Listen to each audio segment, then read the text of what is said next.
Catequistas em Rede, aqui estamos com o 20º vídeo da nossa série. Vocês estão vendo ali esse quadro de Nossa Senhora de Fátima. Hoje, 13 de maio, dia de Nossa Senhora de Fátima. E esse quadro me acompanha desde a minha infância. Estava no meu quarto, lá na casa dos meus pais, quando eu ainda era criança, e desde então eu trago comigo. Já nesses anos todos também de sacerdócio, e hoje ele se encontra comigo aqui na paróquia São Sebastião em Piraju, e eu sempre rezo diante desse quadro, pedindo a proteção de Nossa Senhora. E eu gostaria de falar com vocês hoje sobre a carta apostólica do então Papa João Paulo II, o Rosário da Virgem Maria, que foi publicada no dia 16 de outubro de 2002. Depois, por PDF, eu também tornarei a vocês acessível essa carta de João Paulo II para quem não tem, para quem não conhece, e você que já conhece, que a tem, poderá relê-la nesse mês de maio.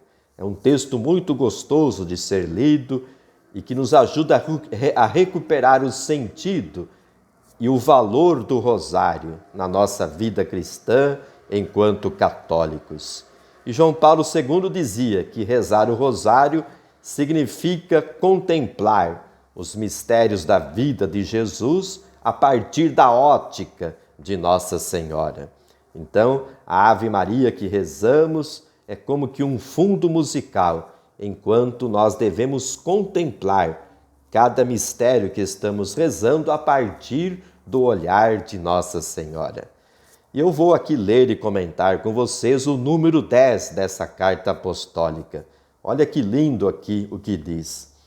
A contemplação de Cristo tem em Maria o seu modelo insuperável. Quer dizer, ninguém melhor do que Nossa Senhora olhou, contemplou com amor o rosto de Cristo. Foi no seu ventre que se plasmou, recebendo dela também uma semelhança humana. Então é claro que o rosto de Jesus tem a semelhança do rosto de Nossa Senhora. Jesus tem a genética de Nossa Senhora no seu corpo humano. Então dizia João Paulo II, à contemplação do rosto de Cristo ninguém se dedicou com a mesma assiduidade de Maria. Então é a mãe que contempla o filho. Ninguém mais do que a mãe para contemplar o rosto do filho. Os olhos do seu coração concentram-se, de algum modo, sobre ele já na Anunciação, quando o concebe por obra do Espírito Santo. Nos meses seguintes, começa a sentir sua presença e a pressagiar os contornos.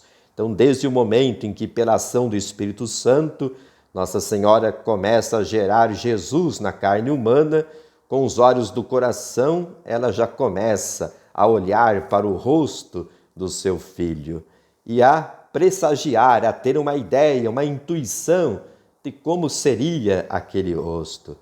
Depois diz o Papa, quando finalmente o dá à luz em Belém, também os seus olhos de carne podem fixar-se com ternura no rosto do filho, que envolveu em panos e recostou numa manjedoura. Então imaginemos a alegria de Nossa Senhora contemplando o rosto do seu filho recém-nascido, a ternura daquele olhar materno para o seu filho recém-nascido.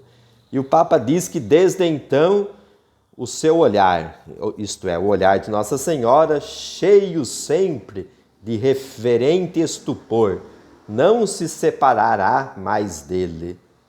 Então o olhar de Nossa Senhora constantemente estará em Jesus.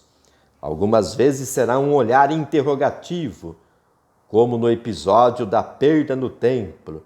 Filho, por que nos fizeste isto? Lucas 2,48.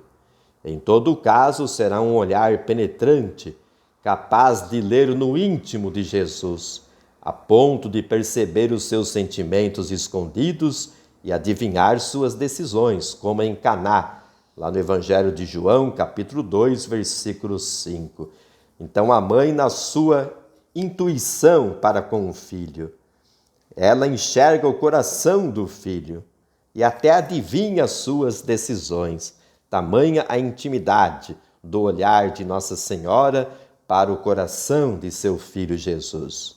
Continua o Papa. Outras vezes será um olhar doloroso, sobretudo aos pés da cruz, onde haverá ainda, de certa forma, o olhar da parturiente, pois Maria não se limitará a compartilhar a paixão e a morte do unigênito, mas acolherá o novo filho a ela entregue na pessoa do discípulo predileto, lá em João, capítulo 19, versículos 26 e 27.